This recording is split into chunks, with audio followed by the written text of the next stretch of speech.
जय श्री राम दोस्तों। मैं कल्याण भगत स्वागत करता हूं आपका अम्बे कल्याण चैनल पर।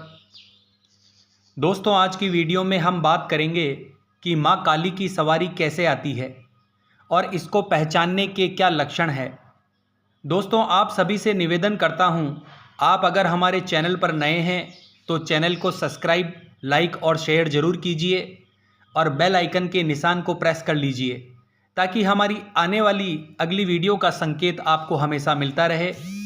तो चलिए आगे बढ़ते हैं वीडियो के माध्यम से। देखिए दोस्तों, माँ काली की जो सवारी होती है उसके आने के कई कारण होते हैं और कई तरीक़ों से उनकी सवारी भी प्राप्त की जा सकती है। दोस्तों, मैं बहुत ही साधारण तरीके से आपको इन चीज़ों को समझाने का प्रयास करूँगा। देखिए दोस्तों, जिन लोगों पर माँ की कृपा होती है, जो लोग माँ काली की पूजा पाठ करते हैं, जिनके घर में माँ पूजती आई है या आपके घर में आपके किसी पूर्वज ने माँ काली की पूजा पाठ की हो या माँ काली की पूर्वजों के द्वारा स्थापित गद्दी है, तो माँ की कृपा व्यक्ति को स्वतः ही मिलने लगती है और उनकी सवारी भी प्राप्त होती है। क्योंकि दोस्तों, माँ की जो सवारी होती है वह व्यक्ति के कुल वंश में चलती ही चलती है। जिसके यहाँ पहले से वह चल रही है तो उसके कुल में माँ काली की सवारी चलेगी ही चलेगी, पीढ़ी दर पीढ़ी यह सवारी आती ही आती है। इसके अलावा हम खुद भी माँ की सेवा पूजा करते हैं या स्वयं माँ ने हमको चुना है तो माँ भगत पर प्रसन्न होकर भी सवारी प्रदान करती है। दोस्तों, साधारणतया जब हम दुख में होते हैं, कष्ट में होते हैं और हम माँ को पुकारते हैं, उस समय हमारी जो भावना होती है, हमारा जो प्रेम होता है उनके प्रति, उससे वह जल्दी प्रसन्न होती है। दोस्तों, हमारे पिछले पुण्य कर्मों की वजह से भी माँ की सवारी हमें प्राप्त होती है। यदि हम बहुत ही साफ मन से और निस्वार्थ भाव से माँ की सेवा पूजा करते हैं तो माँ सवारी स्वरूप में हमें अपनी शक्तियाँ प्रदान करती है। इसके अलावा यदि कोई गुरु परंपरा या किसी गुरु के माध्यम से भी आपको माँ की सवारी प्राप्त होती है। इनके अलावा कई प्रकार की सिद्धि और साधनाओं के माध्यम से या अन्य प्रकार के भोग के माध्यम से भी सवारी को प्राप्त किया जा सकता है। लेकिन दोस्तों, मैं आपको एक चीज़ बता दूं कि जो सवारी स्वयं प्रसन्न होकर व्यक्ति पर आती है वह सबसे उचित होती है। अब दोस्तों, व्यक्ति का प्रश्न होता है कि सवारी माँ की आ रही है या किसी और शक्ति की आ रही है, इसका हमें कैसे पता चले। क्योंकि माँ की सवारी के जो लक्षण होते हैं उसी तरह से अगर और कोई नकारात्मक शक्ति सवारी के रूप में आ रही है तो उसी के भी लक्षण वैसे ही होते हैं। तो देखिए दोस्तों, सबसे अच्छा तरीका है इसको जानने का कि यदि व्यक्ति के ऊपर कोई सवारी माँ के नाम से आ रही है। देखिए दोस्तों, शरीर घुमाने से या शरीर के हाव भाव से या जीभ निकालने से या माँ का जयकारा लगाने से यह पहचान जाना कि यह माँ काली की सवारी है, यह कोई सही तरीका नहीं होता है। या तो कोई भगत आपको इस चीज़ के बारे में बता सकता है या आप स्वयं भी इस चीज़ को जान सकते हैं कि माँ की सवारी है या किसी अन्य प्रकार की शक्ति की। इसके कई सारे तरीके होते हैं।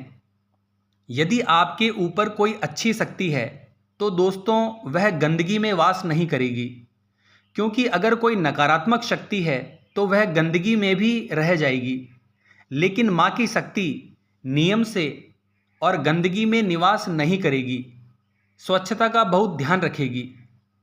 सकारात्मक शक्तियाँ जो होती है उनके अपने ही नियम कानून इतने ज़्यादा होते हैं कि वह स्वतः ही समझ में आने लगता है।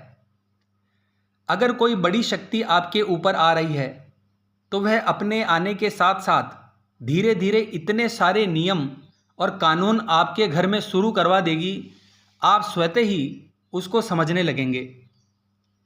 यानी यह एक ऐसा चरण होता है जिसमें आप पवित्रता की तरफ बढ़ते हैं।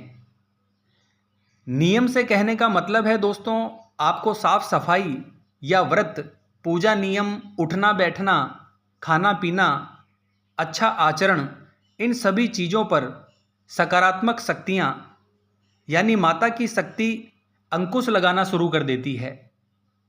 जिस व्यक्ति पर माँ की सवारी आ रही है वह स्वतः ही धीरे धीरे पवित्रता और सात्विकता की तरफ बढ़ता चला जाता है। व्यक्ति के अंदर बहुत ही सकारात्मक प्रभाव दिखने लगेंगे। व्यक्ति बहुत ज़्यादा धार्मिक होने लगेगा। उसकी पूजा पाठ बहुत अधिक बढ़ जाएगी।